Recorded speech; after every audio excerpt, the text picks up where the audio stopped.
Hey everyone, Spark Warrior here. Just got done with locals, and we're here with the man who topped. Hi, I'm Ricardo. How's it going, y'all? All right, what you running, and tell me the ratios you got. All right, I played today 10E Sword Soul. I'm just gonna show ratios and such, and if there's anything to explain, I will. But for the most part, the starting stuff's pretty standard. You have 3 Ecclesia, consistency. You could play 2, by the way, if somebody's thinking you can do that, you can. But I prefer not to because she's insane going second. And yeah, same for this. You always want to see it every single time, first or second. So you play 3. I highly do not recommend playing 2, but you can if you want. 3 Moye, again, super standard because she's the best one to like start your plays with.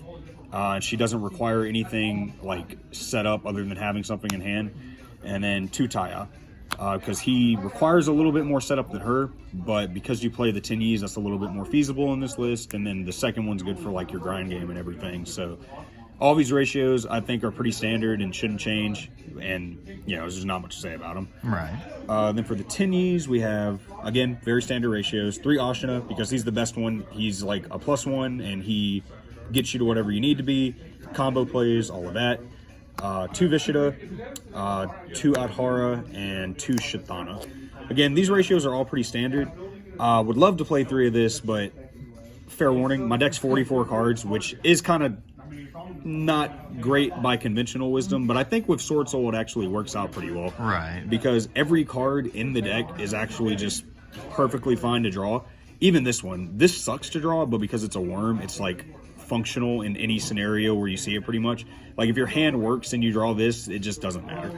And like I said, 3 of this would be great because these are all the ones you actually want to see, and having 2 10Es in your hand does a lot for you, which is like the philosophy I went with in this list. I want 2 10Es in like every single hand, and these ratios pretty much accomplish that. Then for non-10E worm monsters, we have the 1 of Protos, which is in the main deck because this card is broken. It's absolutely insane. If you manage to do full combo and just happen to have this, you can just drop it. And even if you only call Dark, that's good against like almost every deck in the format. Of course, like if you're in a top cut situation somewhere, which granted this is locals and I choose not to play as if I know what my opponents are playing. But if you do want to do that and you know your opponent's playing, you know, Lyrilisk Tri-Brigade, you can call win and you probably just win the game instantly. And somewhat odd choice, 2/2. But I think this card is insane. Anybody here that has played against me can tell you how much I've done with this card, and just like it's the only way this deck has to produce a tuner with a meaningful level if your Sword Soul effects get stopped. And I just think she's fantastic. I've never been upset about drawing her or anything like that, so I think she's great. Then a little bit more engine card. We have 3 Emergence to search whatever Sword Soul we need, or if there's a Synchro on board, it searches a worm, so you get like cool combo plays off of it.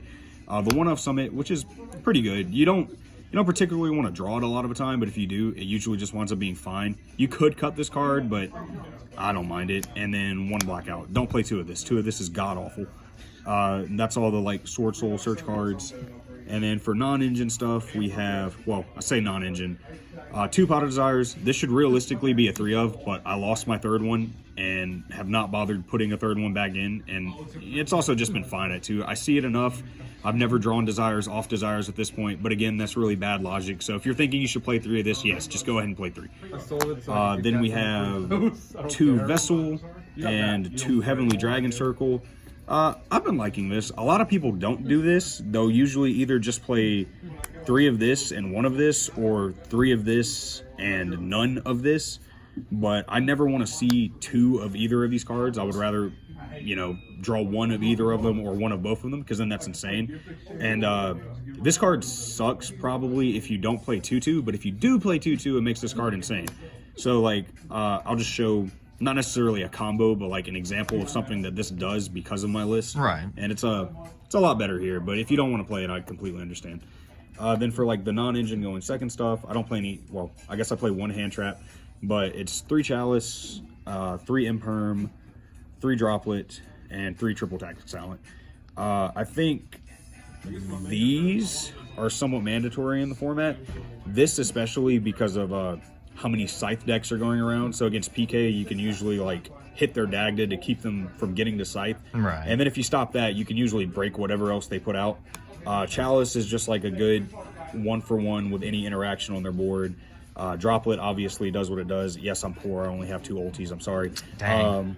Droplet obviously can just trade for an entire board, and because of how powerful Sword Soul is going second, if you play it right, you're usually going to win whenever you see it. Playing it's a little bit clunky because sometimes you have to just shotgun it like for large quantities when you don't think you should be, or sometimes you have to do it for like 1 when you think you should be trading for a whole board. But it's really, really good. It also, like, if you're playing into a board, if you like Boxia or something and they try to negate it, you can chain Droplet, send your Boxia, and then Boxia resolves, and it's like a 3-for-1. The card's just really good. And then Talents is also, you know, it's good going first for if you get hand trapped. You can like take the best card of their hand and then you end on like 2 disruptions or something. Or you can draw into more gas. Going second, just drawing into cards, because there's like pretty much every card in this deck is good to draw. Drawing 2 is really strong. I like all these cards, and I don't really think I'd want to change any of them. If you want to play Ash or something for your mirror, which is a matchup that's actually tough, by the way, going second in the Sword Soul mirror is miserable. So if you wanted to play hand traps over one of these to help with that, you can, but I honestly think it almost makes no difference. Right. Because Sword Soul is just all gas going second. Then for the extra deck, again, this is a very standard extra deck, and I forgot to organize it, but I can do that very quickly. 3 Monk. You have to play 3 of this. I really wish you didn't have to play 3 of this, because there's other cards I would love to have in my extra deck, but this is mandatory at 3. When you get into a grind game, you're going to go through all of them pretty much. Sometimes going first, depending on what your hand is and how far you can extend, you'll use 2, and then you just have to have the 3rd one. Same for Shaman, kind of mandatory. It's an extender if you get hand trapped, or if your hand's just insane, you can like make another disruption with her. So all of these I think are fairly mandatory. And then for our 8s, again, these are fairly standard ratios. 2 Chi Jiao, 2 is plenty. You never want a 3rd one. Sometimes you don't even want the 2nd one, but I would never play one of this. I'm very happy to have him here. Same for double Boxia. 2 of this. This is the best card in the extra deck. When you go second, he's just so strong. He just rips apart boards like it's nothing. And the fact he gets chain blocked, like if you're playing against a bird up board or something and you play your hand out right, it's incredible. I love this guy to death. Also poor because I only have 1 ulti. Dang. Yeah, it's sad, man. Then for the last 2 8s, we have Draco Berserker. Also, I'd say mandatory at this point. He's like the best worm level 8 interruption you can make, and you'll usually be like locked into worms at a number of points. But also, he just kills people going second. This card's incredible. Like a lot of these cards usually have a ton of applications, so I can't really go over them all. But he's another really great card, and I would never recommend cutting him.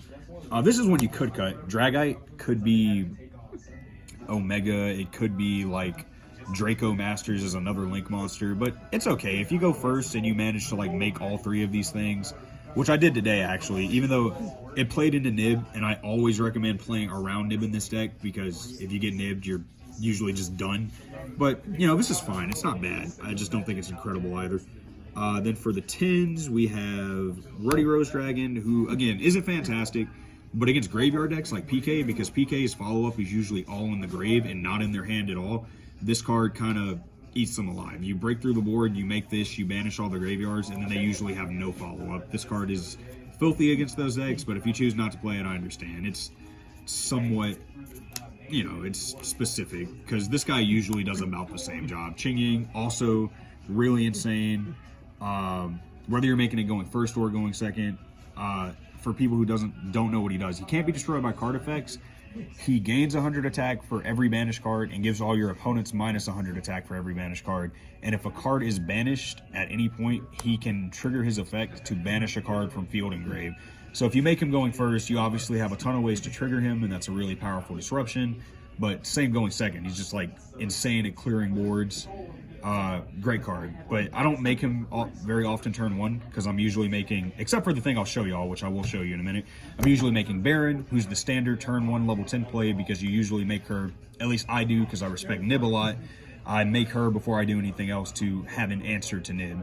When you do that, it burns her 1 disruption she has, which is really unfortunate, but it's better than losing because Nib's a thing. And then there's 2 more extra deck spots, which are like the off-level things. Yazi. He's level 7. He is insane. He usually like in a way, cracks entire boards by himself because he can't be targeted, and then he'll like float into a Sword Soul, which will trigger its effects, and they have to answer that, or usually they just lose. And if they can't answer that, then this thing is winning the game. He's insane. And also, sometimes you can just make them against Sky Striker, and they can't out it, and they just can't win because they can't target him, which is really funny. And then the last card is Chao Feng. If you don't know, this is really standard in this list, but for those who don't know, the reason he's here is because, again, playing around Nib and respecting it, if you open Ashina and any other Tenyi, you can do a line that goes through Boxia to make this thing, and then you can play without having to fear Nib because it's made with a light monster, and they can't use light effects, which means they can't Nib you and they can't Veiler you, which are both very common and very popular hand traps in the format. So like I said, all this is pretty standard, and the one cool thing, I guess, that I will show, which people can like consider, so if you open your pretty standard play, and granted, it's like a 4-card combo, but everything in this deck is, so it's just not very unreasonable. So if you do the thing to play around, what's her name? To play around Nib, you make your Baron first, and then you do your Sword Soul normal summon. In this instance, we'll just say Taya because he's the most feasible one. So you banish, you make a token. If you have this card in your hand, and I think this is really cool, you can Vessel, sending 2/2, which is why, again, I think this card's a lot better in my list. 2/2 and adding Ashina because you still have a token. Then you use 2/2's effect, discarding Ashina to summon this out as a level 6 tuner. Banish this because you have a non-effect monster to make Shatana. And since this is a tuner and this is a non-tuner, you sync these guys off. She gets banished, which is irrelevant, to make your Qingying. And then you synchro and do your standard play for Chi Zhao, and then you dump whatever you want to do off that, which isn't relevant here, so I'm not going to bother. And you search your blackout. So it's obviously it's only one more disruption, but it's still significantly stronger than like the normal Sword Soul in board, and that's done off of one card. So that's why I think this card's insane for a lot of reasons, but that's one particular reason why I think she's really good. But other than that, this is a fairly standard list. I know 44 is terrible, but trust me, it just works. You can play 45 and play the third pot and also be just fine. Yeah, that's the whole thing. I don't think there's anything like too crazy about it other than probably the 2/2, and my ratios are a little wonky, but they've all felt really good. So yeah. What would you say that would be kind of the biggest thing you run into that's problematic in terms of deck profile or other archetypes that are out there? That's a good question, really. I don't think Sword Soul does poorly into anything. I think this deck, for the most part, if you're good with it, it's really dependent on player skill. Can beat like anything, going first or second, except, like I said, the mirror. If you go first in the mirror and they open well enough, there's a good chance a lot of times you're just going to die because Sword Soul can play through like everything. And I know that sounds really biased because I'm playing the deck, but I swear it's not. It's just the deck's really, really strong going second. Against against Bird Up, if you open like one going second card, you can attack over their Ensemble Robin, and Boxia trades for like 2 interruptions, and then it just goes and goes from there. Like other than that, like I don't think there's much. I think this is a deck that really rewards player skill. Because like a good example I've seen, like yesterday I was play testing with some people and somebody had picked up the deck and they were going second against a really bad Bird Up board, granted, but they had DD Crow, Double Dragon Lords, and like a set Imperm, which if you've played Sword Soul before, you know this deck can break through that and kill like it's nothing. But that guy played it out, and all he did, he wound up making Qingying pass after breaking the board, and then I played it and just killed the guy because this deck just does that. So if you know what you're doing with this deck, I don't think it really has any bad matchups, except for like, you know, sometimes people will make Dark Law, and if you don't have Chalice or something, obviously you can't beat that, but, you know, that's a given. That's like every deck in Yu-Gi-Oh! Sometimes there's just situations you can't win. So about a skill level, 1 to 5, this probably will rank around probably around a 5. You got to know what you're doing for it, probably. Yeah, I'd say so. Like, people give it a lot of crap because they'll be like, oh, level 10, level 8 pass, and they think it's easy. But, like, every Yu-Gi-Oh deck going first is easy. Once you know your combo lines, you know them, and you just do them. What makes a deck difficult isn't like how many summons it takes to do its combo. And I'll give you, the turn 1 is really easy because it is most of the time just level 10, level 8 pass. But I think this deck does have a very high skill ceiling because like that's what I like about it. And you've probably heard this from Pac before if any of you guys watch Pat. Playing this deck when you go second is just like solving a puzzle, and it's so much fun. It's really difficult, but it's really rewarding when you figure out, like, every time I play this deck, I find a different line to OTK. Like, it's insane. Right. It doesn't just break through the board forcefully. It kind of picks it apart, you know, fine-tuning the spots to pick. Yeah, the deck is just really nice. And I think if you play it correctly and you're not running into something like summon limit that you just can't beat, which is a thing, you know. Sometimes somebody's going to flip a floodgate and you can't beat it. You can beat literally anything, first or second. The deck's nice. That's all I can say about it. Well, all right. I thank you for your time. It was great, and congratulations on the win. Of course, thank you. All right. Catch y'all next time. Spark Warrior out.